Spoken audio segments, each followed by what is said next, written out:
All right, here we go. All right, we are live. We're live now. So welcome everyone to the expert interview series. Today I have a special guest, and she's special because of what she focuses on is super important. And I'm really excited to have her come and share with you about her expertise because I think it really hits home with a lot of people. A lot of people need some guidance and they don't know where to turn. So today I'm going to be talking to my guest, Victoria McCooey, and she's going to be talking about why do I need a divorce, not court, but coach.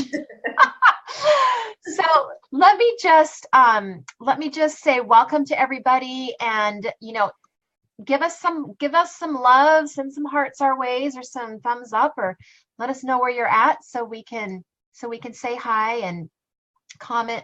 That I will be commenting after the live video because it's too distracting if I'm on my phone and I'm not paying attention to my guests. So I am just going to be commenting on anything afterwards, but I would love for you to ask questions while we're going through this and just tag Victoria or myself, and we'll make sure to get back to you on any questions that you might have. So my name is Lisa Mizels. I'm your host for this expert interview series, and I'm also the founder of Unleash Your Mojo Online, where I'm a online visibility strategist, helping mainly women coaches get noticed and get clients online.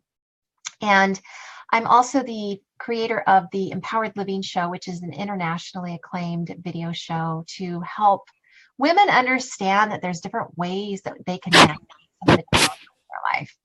So this interview series happens twice a week on Wednesdays and on Fridays. So I would love for you to come back and check out any of the videos in the video section. I've got some great guests that come on. And today we are going to be talking about why you need a divorce coach. So welcome, Victoria. Thank you, Lisa. Thanks for having me. So Victoria, before we start, I'm just going to tell the listeners a little bit about your background and then we'll dive in. Does that sound okay? Thanks. Yeah. Okay, great. So Victoria said, I was walking away from an argument with my husband when he came from behind and choked me.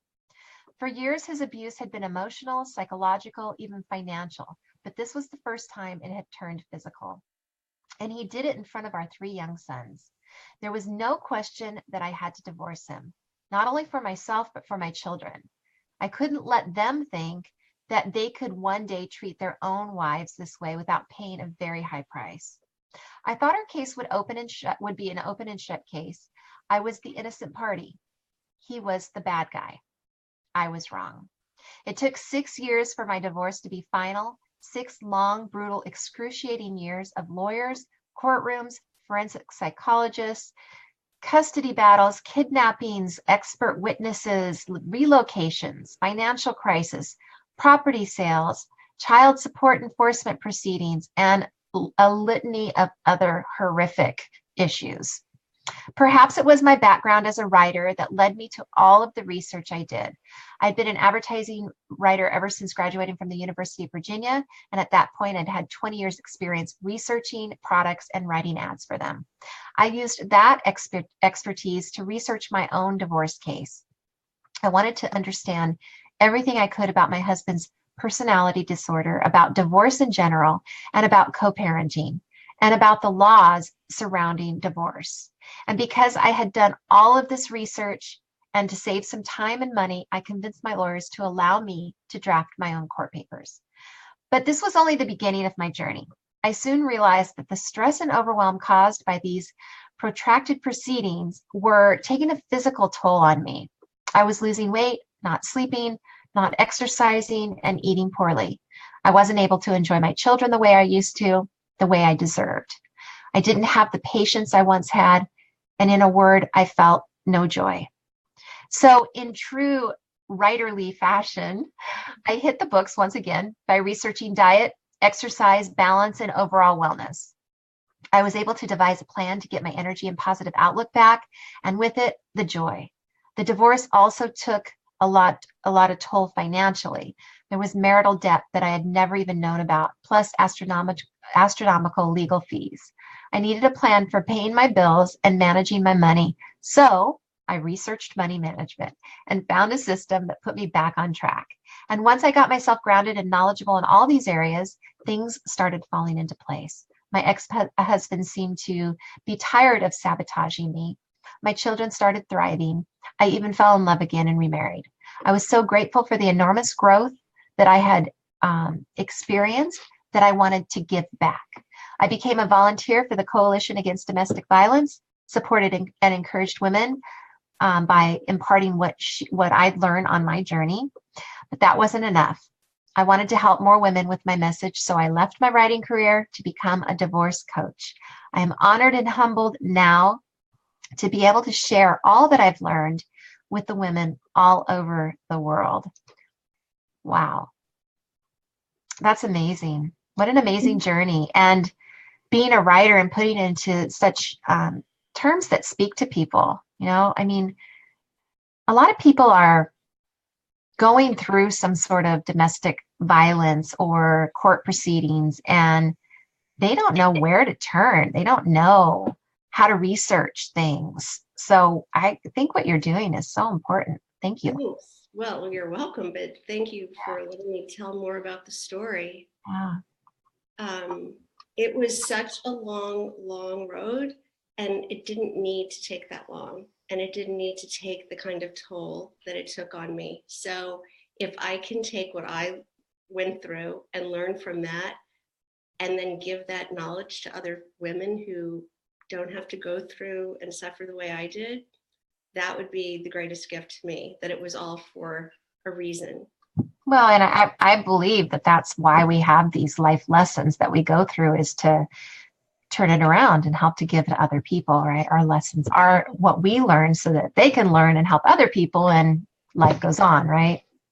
So tell us a little bit about, I mean, we kind of know your background, but tell us how you got to become an expert at the divorce coach. I mean, coaching other women going through this. Well, when I was a volunteer for the Coalition Against Domestic Violence, first I was speaking to groups just to tell the story, just to bring it into the forefront for people to know. I mean, this was a long time ago. It was before Me Too or any of this sort of movement, but even now, and especially back then, it was too humiliating to admit that there was abuse in your own marriage. People were embarrassed. I was embarrassed. I couldn't even tell my family until after the fact. So I was just sort of going public saying, look, it happened to me. It could happen to anyone. I had a good education and a good family, and I wasn't a likely candidate, but it happened. So I started that way, and I got so much fulfillment out of that I wanted to do more. It was like a drug, I couldn't get enough of it. I just loved this idea that I was helping these women who had suffered the way I had. So I asked what more I could do. And the next step for me in that organization was to become a hospital advocate. And this is the person who, when a woman or when anyone presents at the hospital with a domestic violence injury, the advocate on call is summoned, and that person coaches the victim, tries to figure out where in the cycle they are and what resources are available to them, and starts trying to help enlighten them as to the situation they're in, and try to make some mindset shifts with them to get them strong enough to take some action. Wow. So that I had to go through a lot of training to be able to do that, but it was all volunteer. So I trained for a long time, and then I did that for years. But I was at this pretty grueling 9-to-5 job, a corporate job where I was commuting. I live in New York, so I had a long commute to and from work. And then I was spending most of my weekends in hospitals, all night long, and something had to give. Mm. Oh, yeah, I can imagine. Oh my gosh. And that's it, it's not only, I mean, it's fulfilling, but it's there's an emotional attachment to what you're doing as well. So that needs a little bit of, e- energy recuperation too, I would think. Right. Well, exactly. I was really burnt out, but I needed to give back because when I had my incident, the first thing I called the police after it happened, and he was arrested. But immediately the police said, go to the courthouse and get an order of protection immediately. So I was sort of shell shocked at that point. I didn't see it coming. And I got my kids to school and I did as I was told. I went to the courthouse and I asked for an order of protection. And right away, this advocacy group that had an office there was called, and they took me in, and they really enlightened me and helped so much. That's the agency that I decided I had to give back to. Yeah. But they said, this doesn't get better. This only gets worse. And I had been pretty beaten down psychologically by that point.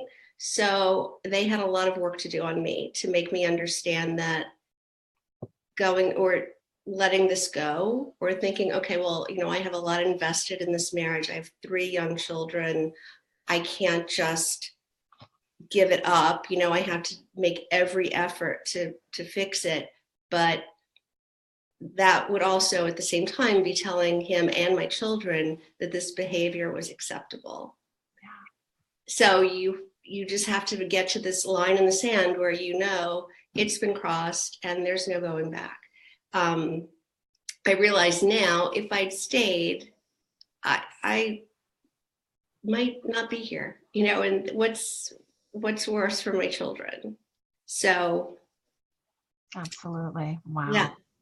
So you mentioned something about stages. There's certain when you talk to your people about stages. Can you share those? Well, they're different. They're different points in the cycle of abuse. Yeah. And it's just how deep into the abuse the victim has been. There's emotional abuse, which or it usually starts with verbal abuse and then moves into emotional, and finally psychological, and ultimately it may or may not lead to physical. In my case, all of those other abuses had been going on for a long time. And when I finally took a stand and decided that I had to take back some control out of frustration, I guess there was nowhere else for the abuse to go. What he was doing wasn't working anymore. So that's what we would look at to see where in the cycle they were, how close to being in harm's way they were. Yeah. Yeah. Interesting. My goodness. And so you have some great advice for our listeners.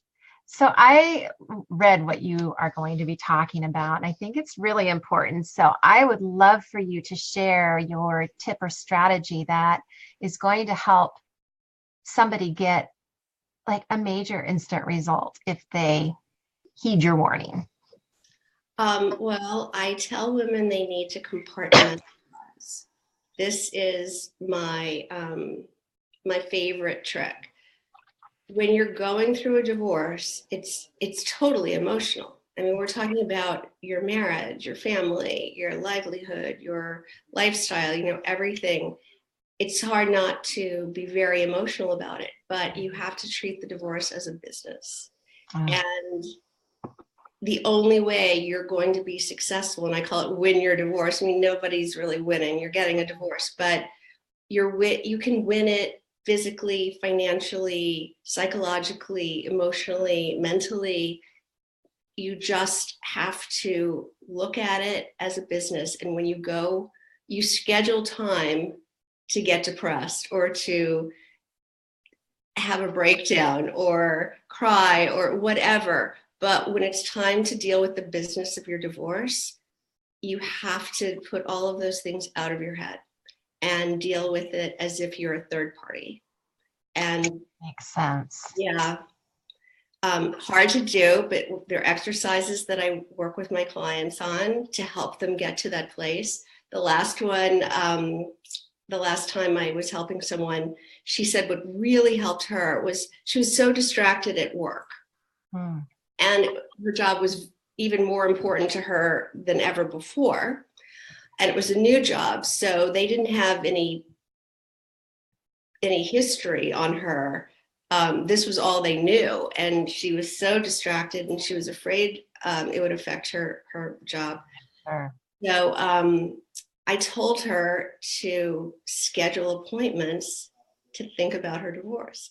Like when you're at work, and it would come into her head, say right on, because she has a high level career and she schedules every appointment. I said, you have to schedule an appointment for yourself to think about that so that you know it's going to get dealt with. You're not avoiding it. Yeah. You're just putting it in a place. And when you have 15 minutes or something, then deal with it, or, you know, go in the bathroom and cry or whatever it is. But it's not on the table right now.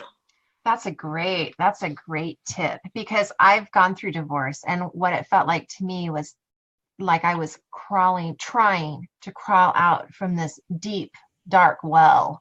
And like I could never, like it seemed like it never would come to an end. That's what I remember. Such an interesting analogy, right? I remember I told people I felt like a tidal wave was coming at me. And it was just so big that there was no hope of ever being able to survive it. It was just like a wall of water I saw coming at me.